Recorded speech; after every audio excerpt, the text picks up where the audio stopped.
Good morning વિદ્યાર્થી મિત્રો. ગઈકાલે જે આપણે વાત કરી એ પ્રમાણે વિદ્યુત ચુંબકીય તરંગો ઇલેક્ટ્રોમેગ્નેટિક વેવ્સ એની થિયરી આપણે આજે કમ્પ્લીટ કરી હતી ગઈકાલે.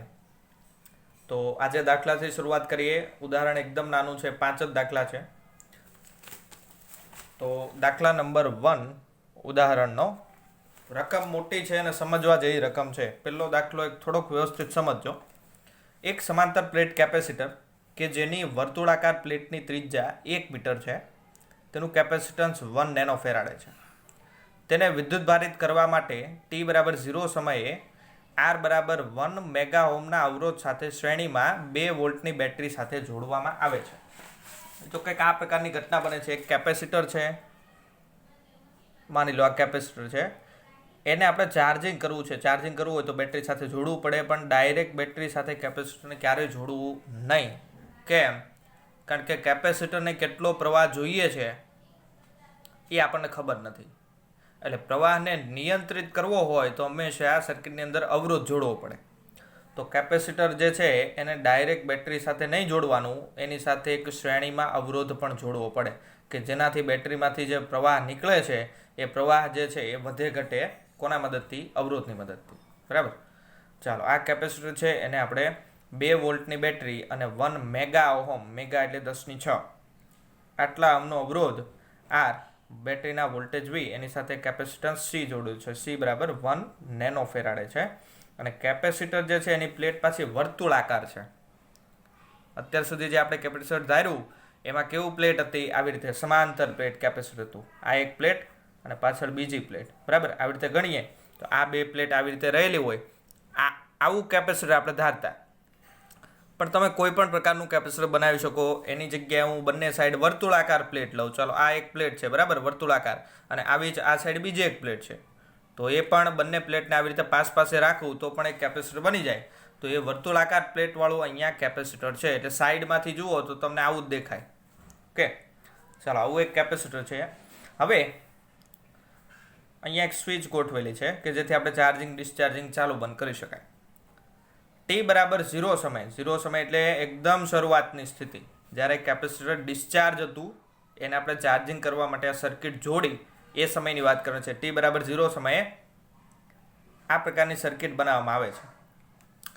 t=10⁻³ સેકન્ડ પછી, અહીંયા સ્ટોપવોચ ચાલુ કરી, 10⁻³ સેકન્ડ થઈ પછી આ પ્લેટનું કેન્દ્ર એટલે કે આ સેન્ટર પોઈન્ટ અને પ્લેટની કિનારીની મધ્યમાં રહેલું બિંદુ, આ પ્લેટની કિનારી, આ બે સાઈડની, તો પ્લેટનું કેન્દ્ર અને કિનારીથી વચ્ચે અહીંયા કોઈ બિંદુ રહેલું છે, P બિંદુ. તે P બિંદુ પાસે ચુંબકીય ક્ષેત્ર B કેટલું ઉત્પન્ન થાય એ ચુંબકીય ક્ષેત્ર આપણે મેળવવાનું છે. આખી ઘટના સમજાઈ ગઈ? ચલો, આ એક પ્લેટ છે, બરાબર. તો આ પ્લેટનું કેન્દ્ર અહીંયા આવે. ક્લિયર? આવી એક પ્લેટ, આવી બીજી એક પ્લેટ છે. તો આ બંને પ્લેટ છે એની વચ્ચેનો ભાગ ક્યાં આવે? તો કે અહીંયા આવશે. ખબર પડે આમાં?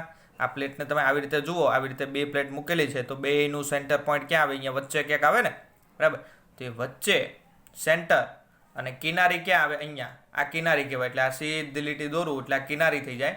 તો આ સેન્ટર અને કિનારી વચ્ચે અહીંયા ક્યાંક બિંદુ આવેલું છે, બરાબર. હવાની અંદર હોય આ બંને પ્લેટની વચ્ચેના વિસ્તારમાં, એટલે અહીંયા ક્યાંક બિંદુ આવેલું હશે.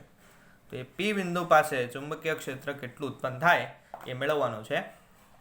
હજુ એક કાઉન્સ કરીને આપ્યું છે રકમની અંદર. કેપેસિટર પર t સમયે વિદ્યુતભાર Q of t =CV 1 - e t/τ, જ્યાં τ RC સમય અચળાંક. આવું એક સમીકરણ હિન્ટ માટે આપેલું છે કે કેપેસિટર આપણે જાણીએ છીએ, કેપેસિટર છે એને જેવું આપણે બેટરી સાથે જોડીએ એટલે તરત કાંઈ ચાર્જ થઈ જવાનું છે નહીં. ધીમે ધીમે આ બંને પ્લેટ પર વિદ્યુતભાર વધતો જાય, બરાબર. એટલે વિદ્યુતભાર છે એ સમય સાથે બદલાતો હોય. તે વિદ્યુતભારનું સમીકરણ કેપેસિટર માટે કેવું છે? Q ઓફ t, મતલબ કે t સમય પર Q વિદ્યુતભાર આધાર રાખે છે. સમય બદલાય એવી રીતે વિદ્યુતભાર પણ ચેન્જ થાય. CV કાઉન્સની અંદર 1 - e t/τ, જ્યાં τ એટલે RC. ચલો, τ છે સમય અચળાંક, R એટલે અવરોધ છે સર્કિટની અંદર અવરોધ જોડો, તે C એટલે કેપેસિટન્સ, ઈને તમે જાણો છો, ઈને શું કહેવાય? એક્સપોનેન્શિયલ કહેવાય. એક્સપોનેન્શિયલ ગુજરાતીમાં કહેવાય ચર ઘાતાંકીય વિધેય. મેથેમેટિક્સવાળાને ખ્યાલ હોય, બાયોલોજીવાળાને યાદ રાખવાનું, એ એટલે ચરઘાતાંકીય વિધેય, બરાબર છે.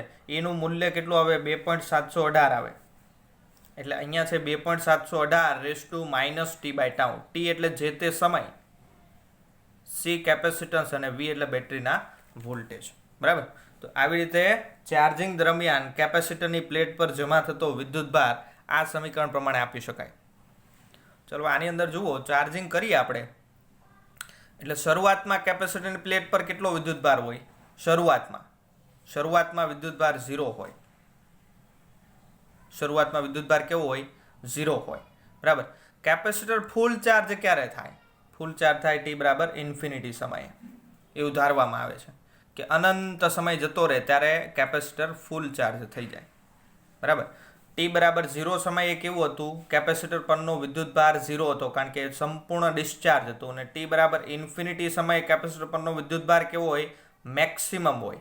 તો ક્યુનું મૂલ્ય મેક્સિમમ હોય. જનરલી કોઈ પણનું મેક્સિમમ મૂલ્ય અને આપણે Q0 વડે દર્શાવાય. યાદ કરો, વિદ્યુત ક્ષેત્રનું મેક્સિમમ તો E0, ચુંબકીય ક્ષેત્રનું મેક્સિમમ B0. એટલે 0 મતલબ શું થાય? મેક્સિમમ, બરાબર. તો આ Q0 ક્યારે થાય? જ્યારે સમય ઇન્ફિનિટી થાય ત્યારે.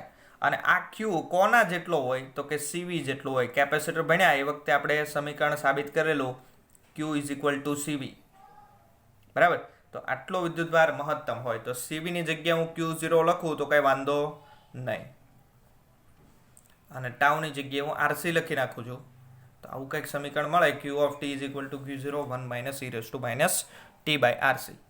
હવે તમારે જાણવું હોય કે આ સમીકરણ સાચું છે કે નહીં, તો બંને કન્ડિશન મૂકો. ચાલો T બરાબર 0 મૂકો તો Q બરાબર 0 મળવું જોઈએ. અહીંયા e raise to minus T by tau, T બરાબર 0 મૂકો, e raise to 0, e raise to 0 એટલે 1 થાય. e રેસ ટુ 0 કેટલા થાય? 1 થાય.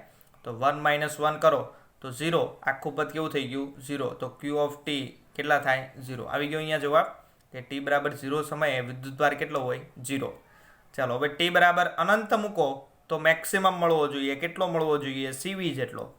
તો e raise two infinity, e raise two infinity, બરાબર છે. T બરાબર ઇન્ફિનિટી, તો e રેસ ટુ ઇન્ફિનિટી 0 થઈ જાય. આ e નો નિયમ છે, બરાબર. e રેસ ટુ 0 1 થાય, e રેસ ટુ ઇન્ફિનિટી 0 થાય. તો અહીંયા 0 મૂકો તો 1 માઇનસ 0 એટલે 1 કહેવાય. 1 ને અહીંયા ગુણો એટલે CV જવાબ મળ્યો. તો T બરાબર ઇન્ફિનિટી સમય કેટલો આવશે? CV. ક્લિયર? તો આ કેપેસિટરના ચાર્જિંગનું સમીકરણ છે. તમારે યાદ પણ રાખવાનું છે.